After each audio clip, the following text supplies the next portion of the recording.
Hi friends, welcome to Archana's common రుచులు. సరే, ఎంత బాగుంది కదా. ఇది మామిడికాయదండి. మామిడికాయ ఐస్ చేశాను.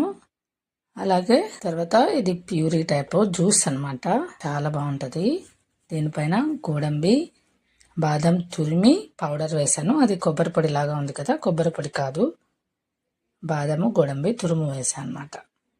అలాగే బాదం పలుకులు అలా డెకరేట్ చేశాను. టేస్ట్ మాత్రం మద్దిరిపోయిందండి. చాలా ఈజీగా చేసుకోవచ్చు.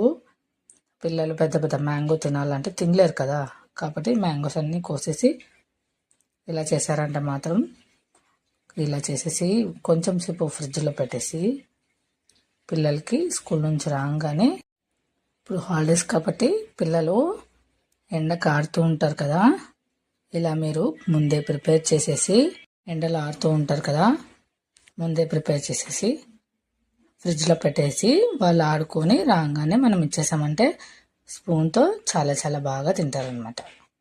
ఇష్టం కూడా కదా పిల్లలకి ఇప్పుడు మ్యాంగో అంటే. అందుకు ఇప్పుడు ఎలా చేయాలంటే, మొత్తం మ్యాంగోలన్నీ కోసేసి నేను మిక్సర్ జార్లో వేసేసాను. మా ఊర్లో చేసామండి ఇది. ఇక్కడ మ్యాంగోలు చాలా బాగున్నాయి, టేస్ట్ మాత్రము.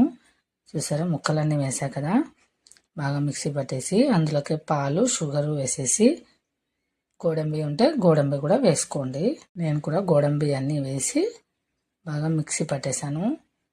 మా అన్న పిల్లలు ఉన్నారా, మాకు అసలు మేము చేస్తుంటే చేయనీయకుండా లాక్కుంటున్నారు అనమాట. అడ్డుపడేస్తున్నారు పిల్లలు, చేయనివ్వట్లేదు. ఒక వాళ్ళని పక్కకు తరిమేసి మేము దీన్ని చేయడానికి చాలా టైం పట్టింది. అందుకే చూడండి, వీడియో కూడా షేక్ అవుతుంది. సరే, అంతా అయిపోయింది.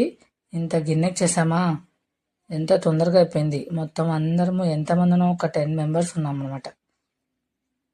ఇలా పేస్ట్ లాగా కావాలన్నారు పిల్లలు, జ్యూస్ లాగా చేద్దామంటే వద్దు, మేము స్పూన్తో తింటామన్నారు. కాబట్టి వాళ్ళకి ఇలా చేసాము. ఇంకా కొంచెం వాటర్ అన్నీ వేసి కొంచెం లిక్విడ్ లాగా చేసి ఇలా ఐస్ క్రీమ్ చేసామన్నమాట. లైట్గా వేస్తాం, వాటర్ ఎక్కువ వేస్తే చిక్కగా ఉంటే ఐస్ రాదు. కాబట్టి కొంచెం వాటర్ వేసి ఇలా ఐస్ క్రీమ్స్ చేసేసాం. ఐస్ క్రీమ్స్ కూడా సూపర్ ఉన్నాయండి, టేస్ట్ మాత్రము. మీరు కూడా తప్పకుండా ట్రై చేయండి. చాలా చాలా బాగుంటుంది. చాలా ఈజీ కదా, చాలా తొందరగా అయిపోతుంది. ఎవరైనా వచ్చినప్పుడు కూడా మనం ఇలా మిక్సీ పట్టేసి ఫ్రిడ్జ్లో స్టోర్ చేసుకుంటే వాళ్ళు గెస్ట్లు రాగానే మనము బౌల్లోకి వేసి ఇచ్చేయచ్చు అనమాట. మొత్తం వేసేసి ఇందులోకి ఐస్ క్రీమ్ పుల్లలన్నీ పెట్టేస్తున్నాను. అక్కడ నాకు వీడియో తీయడానికి కన్వీనియంట్గా లేదు కాబట్టి కొంచెం అడ్జస్ట్ చేసుకోండి. సరే, ఎలా ఉందో. Thank you so much. Like